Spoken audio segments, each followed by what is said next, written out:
Hi, I'm Hiro Yoshikawa. I'm the co-director of the Global Ties for Children Center at New York University. And I want to thank the Crown Prince Court and the organizers of this conference for inviting me here.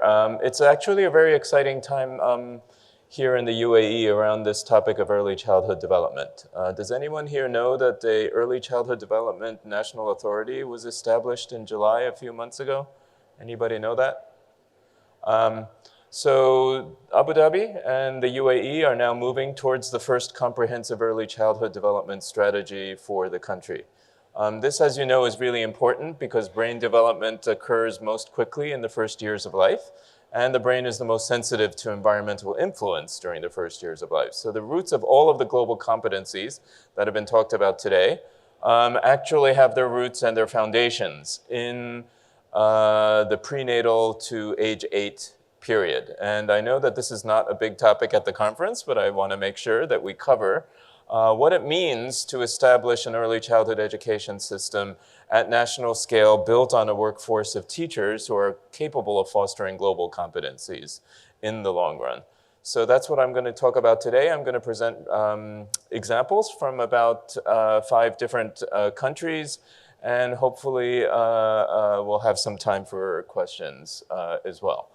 So related certainly to the last presentation, early childhood is actually critical to the Sustainable Development Goals. The SDGs were the first to incorporate early childhood development beyond survival to include thriving and learning and human development. I'm going to talk about 3 principles for implementing quality in national scale. The first of which is all stakeholders should be engaged in active efforts for quality improvement. The second is that national evidence, including process quality, should inform quality improvement policy at the national level. And that the third is that quality data can inform and target professional development. So we'll get to some professional development models. So different country examples are things I'll present for each of these. So I think many of you are familiar with this. Target 4.2 includes access to quality early childhood development care and pre-primary education. Indicator 4.2.1, so there are 3 actual indicators, of which only 2 are up here because one was released about a month ago. One is the percentage of kids who are developmentally on track across health, learning, and psychosocial well-being. And so you see here that the roots of global competencies are across holistic development, across health, well-being, and learning. And that the participation rate in organized learning, these might be preschools, they may be centers, are also being tracked across countries. The third brand new indicator is on parents' ability to support learning in the early years. So parenting is actually now part of SDG 4. Yet the participation rate in organized learning, of course, and pre-primary education varies a great deal across countries. And so there are some regions that are doing better than others, of which Latin America, Europe, and North America are in the lead. There's quite a bit of inconsistency across the Middle East region in terms of coverage of pre-primary education. These are data from UNESCO. And in every region, poorer children have less access to pre-primary education. This is something that occurs in every region of the world, including the Middle East. Why does this matter? If we don't build early skills, we will continue to see very large socioeconomic gaps in critical skills like reading comprehension. So in the OECD, these socioeconomic gaps are substantial in all countries. I apologize that Chile was highlighted here. That's because the last time I gave this talk, it was in the country of Chile. Again, what are the links between early gaps and school age gaps? This is a remarkable figure from the United States showing that much of the socioeconomic gap in achievement is already present at school entry. It does not get much bigger by 8th grade, which is over here on the right. And we see that age 4 is on the left. You see that the age 4 gap in learning skills by socioeconomic status is nearly as large as it is in 8th grade. And that means that we really do need to intervene early. If we turn to quality, there are inequities not just in learning outcomes, but in the experienced quality of pre-primary education. So the emotional support that children experience in class, the instructional quality that children experience in preschools, and the overall quality of preschool education is lower. These graphs compare the 4 lower income quintiles to the top income quintiles. So they compare them to the top 20% of household incomes, and you notice all the bars are below the line. That means that quality is always lower for children who are poorer than the top 20% income quintiles in the United States. As you notice, quality was very prominent in the language of SDG 4.2. So what does quality mean? What is foundational to children's brain architecture and to their learning in the early years are both structural and process indicators of quality. The structural indicators are highlighted in blue here, and they mean basic safety and security, basic access to hygiene and nutrition, but also qualified staff with adequate ratios of children to adults, group sizes that are developmentally appropriate, and a properly compensated workforce. So these are kind of the structural and infrastructure for early learning. The second, though, is the quality of interaction. So we need serve and return interactions, which are the responsive interactions that build brain development. We need emotional warmth in interactions. We need specific instructional support to build language, early literacy, early math, and social competence. And we need the ability to guide play and creativity with joyful, active engagement. And these are really, we all know that kids are creative at this age, and we cannot be pushing down rote instruction from higher grades into early childhood. And does quality in kindergarten matter for later achievement? We have an extraordinary study in Ecuador, which is the first randomized experiment to assign kids to teachers for 6 years in a row, starting in kindergarten. So far, that study shows that the quality of kindergarten is more predictive of 4th grade reading and math achievement than the quality of 4th grade classrooms themselves. That's kind of remarkable, that the early long-term effects of early childhood classroom quality are more powerful than concurrent classroom quality in 4th grade. And this is a causal relationship. So now I'm going to go quickly through some examples reflecting those 3 principles I talked about. The first is that all stakeholders, from parents to teachers' assistants, to principals and coaches, should be engaged in quality improvement. This is an effort from the country of Chile that brought intensive in-classroom coaching for the first time to a large-scale system in South America. What is coaching? Coaching goes beyond workshops that are didactic, where you sit and listen to lectures. It is about a mentor who builds a positive relationship and provides guidance and advice to you by visiting you in your classroom regularly. This was instituted in Chilean public preschools for the first time about 12 years ago with a focus on language, socio-emotional development, and coordination with the health system, community health centers of Chile. But what I want to talk about is that in the past 6 years, they have instituted a process known as continuous quality improvement, which is a way to bring stakeholders together in networks to build and agree on what quality improvement means.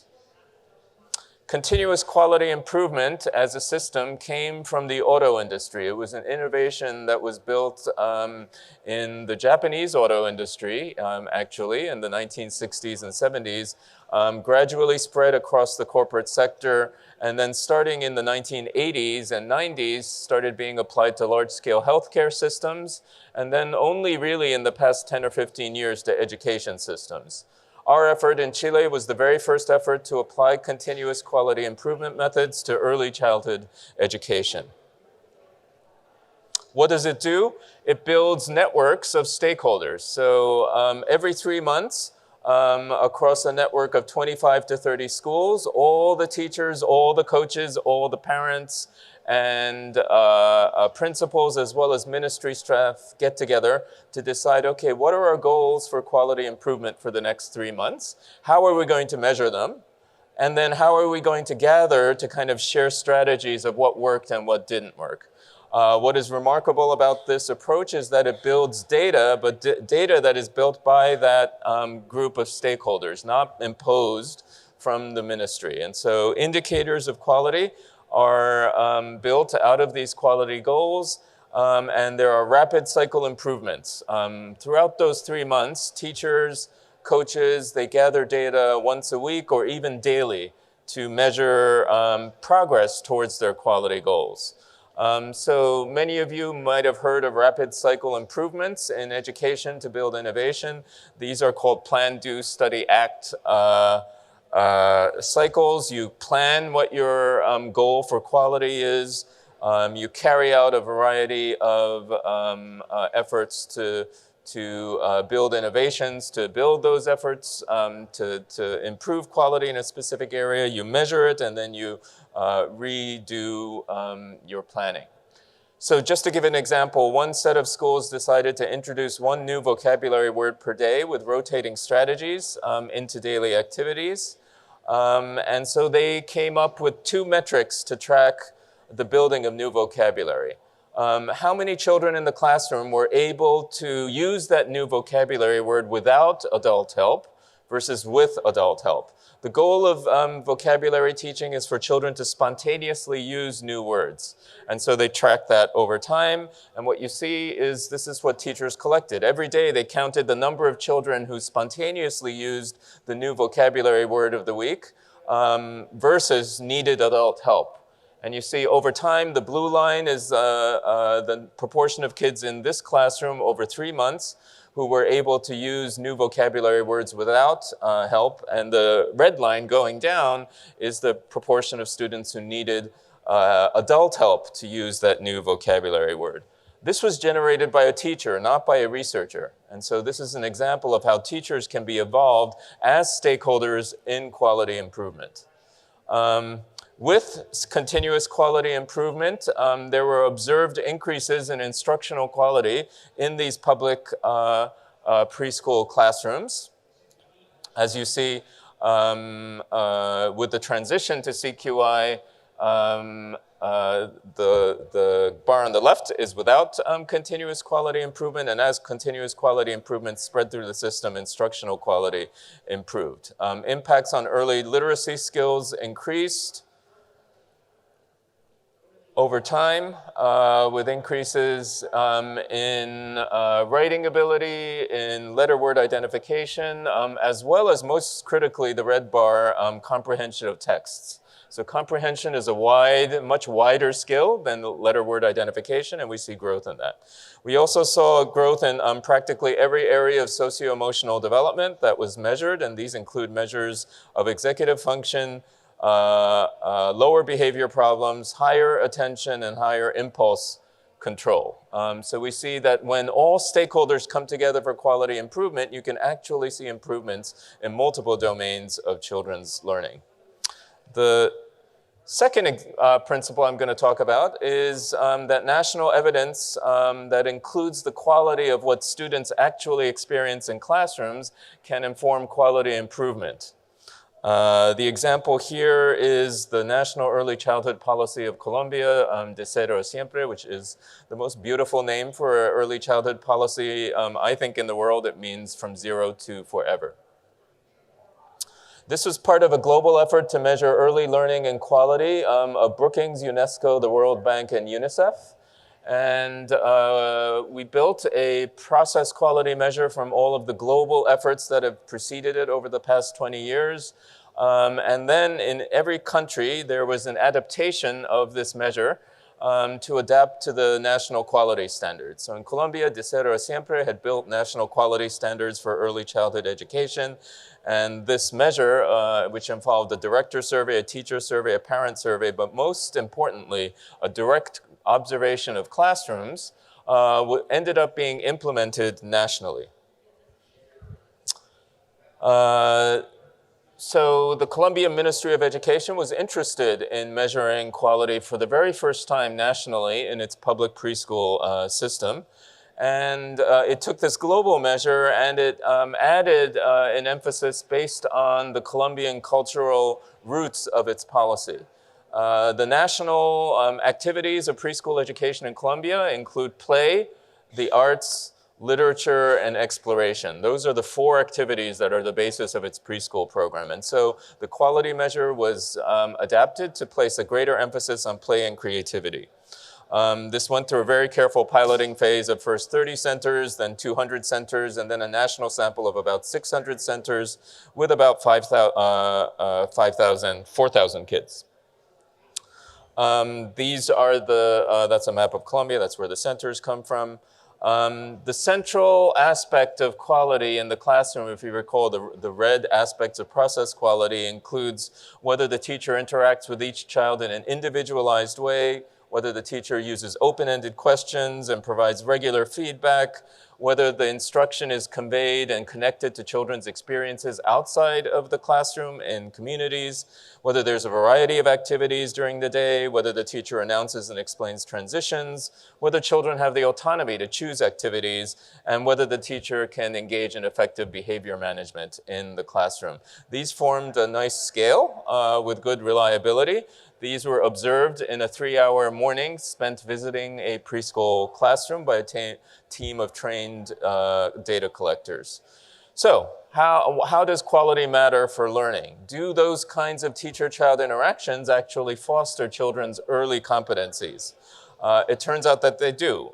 So one unit increase in that four category instrument of teacher-child interaction quality was associated with increases in math, in language, in executive functions, which are self-regulation skills and attention, in social skills, and lower acting out kinds of problems. Language support strategies. So the ministry was sending out materials, but it was not always true that teachers were actually using them. When teachers were actually using book sharing practices and other kinds of language support, vocabulary, socio-emotional, and motor skills increase. These are all directly measured using the Save the Children IDELA measure. When numeracy support strategies and numeracy instruction was higher, higher numeracy and language skills were observed. And what was very interesting was when you do build creativity by doing arts expression instruction, and this is arts expression instruction where you don't see the same leaf 28 times in a classroom, you see actual individual expressions of art in the classroom that builds higher language, motor, and executive function skills, and lower antisocial behavior. So these data were very important for the country of Colombia. They were the first nationally representative data on quality and early childhood development, and they informed several aspects of national policy. So first of all, national systems, which generally regulate structural quality, were shifted to actually focus on what's going on in the classroom. So they shifted their whole basis of their curriculum and spent a little bit less time maybe going in and just checking safety and class size and hygiene kinds of standards to actually incorporate teaching quality. They also did a national competition for research practice partnerships for quality improvement, which was called the Quality Innovation Lab. And this was a public-private effort with financing to build local university to preschool partnerships to build innovations in quality improvement that fit the diversity of the country. Colombia is a country that has over 110 languages and many indigenous groups. And so there were efforts to build that. This whole process was scaled in Peru. So the neighboring country of Peru also adapted the quality measure, also engaged in measuring it and piloting it and extending it to a nationally representative study. And those results are currently now being analyzed. So there's country-to-country learning happening in South America around this. Finally, how do we use that kind of quality data to actually inform professional development strategies? I'm going to give some examples from Boston and New York City, which have both instituted universal pre-kindergarten programs recently in the United States. Boston's universal pre-kindergarten program has been known nationally in the US as a high-quality public pre-K program. It started in 2006. Various efforts have been made to increase the quality of that program so that by 2012 and 13, it was showing higher levels of observed instructional quality than all other public preschool systems in the United States, including the National Head Start program and programs in Tulsa and other states in the United States. So what did they do?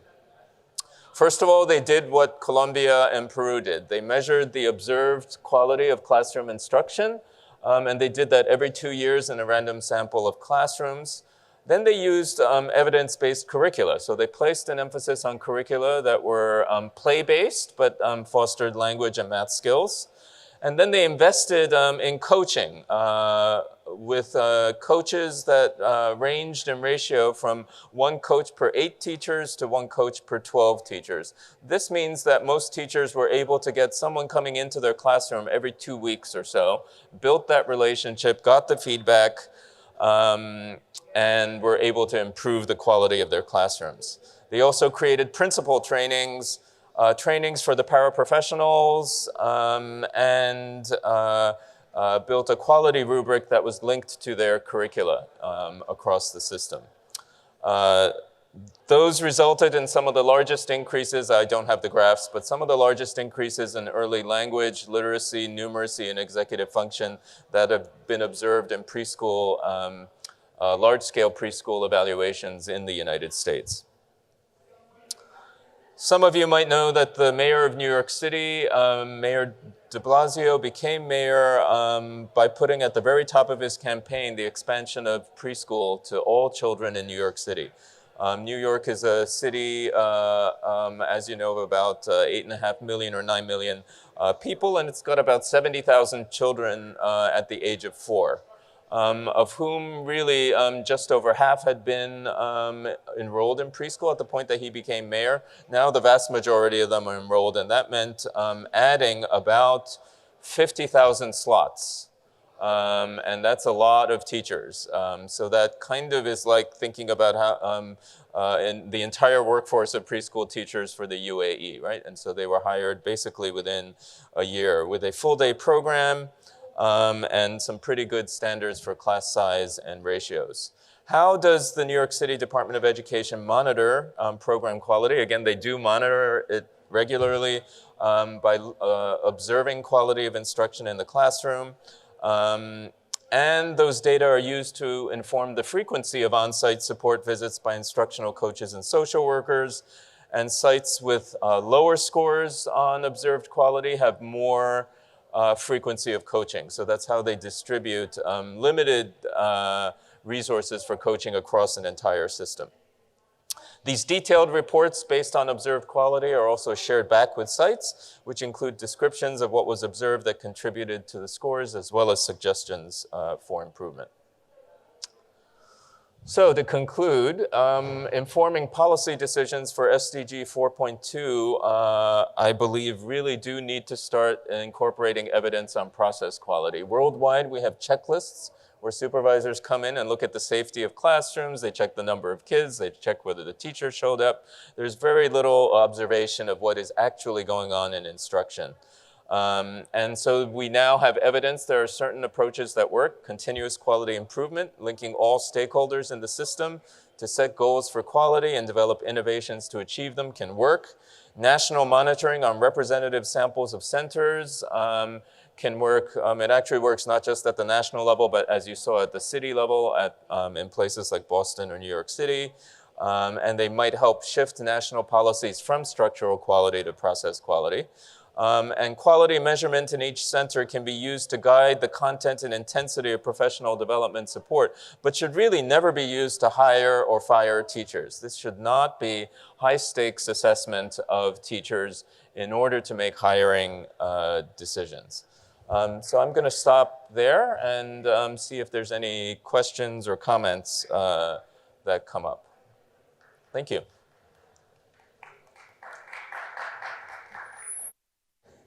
Yes, question. Yeah. Thanks.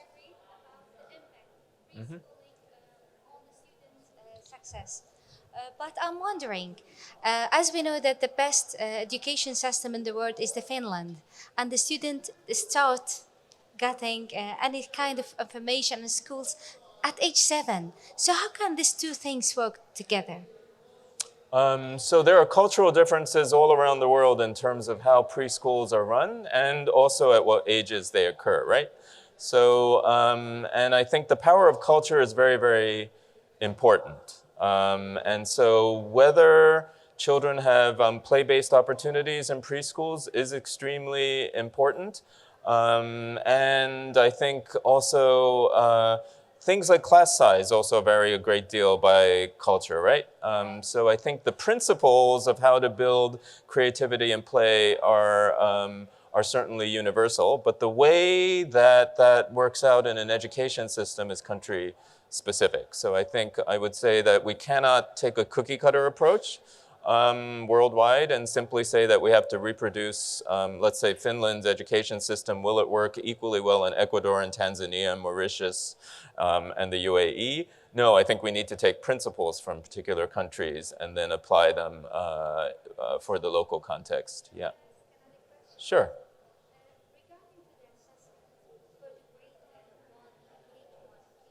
Uh-huh. The what? Yeah, sorry. For the assessment and the early age, like grade 1, Right. KG1 and KG2, are you with or without? Or يعني disagree? Because some researchers, they mention that it's so bad to have an assessment in this early age. Oh, And I'm sorry. we are with. I probably miscommunicated. When we do national monitoring, we don't assess every child. We do This not. is to take a kind of the temperature of the system, right? It is not a high stakes assessment. It is It's designed like a to sample, inform me? the country or the city what is the level of their children's learning. So let's say, for example, in 1 year's assessment, we find that socio-emotional skills are lagging behind language skills. That should inform the professional development system of that city. That should not be used as a way to make high stakes decisions about that particular child or that particular teacher. So that's the purpose of monitoring assessment. That's different from formative assessment. Formative assessment, so monitoring assessments are best carried out in rigorous ways by external observers. They do not have to be every child because what you want is a representative sample, but it does not need to be every child. What can be beneficial for every child is what's called a formative assessment, right? Which is where a teacher is trained to understand the learning levels of each of their students, and they use that to adjust their practice. So let's say child A requires more support in certain areas of executive function, and child B requires more support in certain areas of language. A formative assessment can tell you that. But that is something that is filled out by a teacher. It's teachers who are trained to do it. And formative assessments and monitoring assessments are completely different kinds of assessments. And I think sometimes they get mixed up. So in terms of what every child needs is most likely a formative assessment. In terms of national monitoring, those studies in Colombia and Peru were nationally representative samples. They were not every child in the classroom. They were to make sure that the national picture of children's learning was accurate. Yeah. Okay. So how the monitor assessment is related to the national assessment? Because actually in the United Arab Emirates, we have the formative assessment. But now we are trying to create a baseline test, this one for KG1, KG2, and grade 1, and this one in national standard, to understand where is this student is standing and how can we support him, but in a very what we call an accurate way. It's like computer adaptive testing. So is this monitor test? That's monitoring, it's- that's right. That's meaning this is the national test. Our monitor tests are the same. Yeah, we are in the same page. Yeah, some countries are moving towards national tests for national assessments for every child in KG1, KG2, or grade 1. I think it's very important that those do not be used in any kind of high stakes way. They should be used to inform professional development. Yeah. That's what they should be used for, right? Yes, yeah. They should not be used to then send a report card home to parents. Unless, for example, they have some kind of screening purpose, and that's like a whole nother reason, right, for early intervention services or something like that. But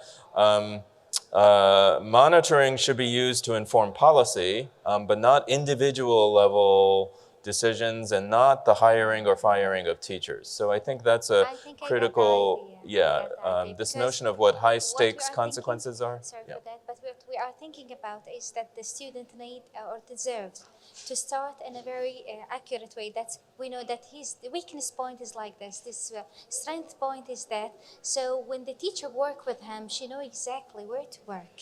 Yeah, But well, because we are that the- should be a formative. the I mean, formative, it's being used in a yeah. formative way, which is okay. If it's being used in a formative way, then that's not high stakes.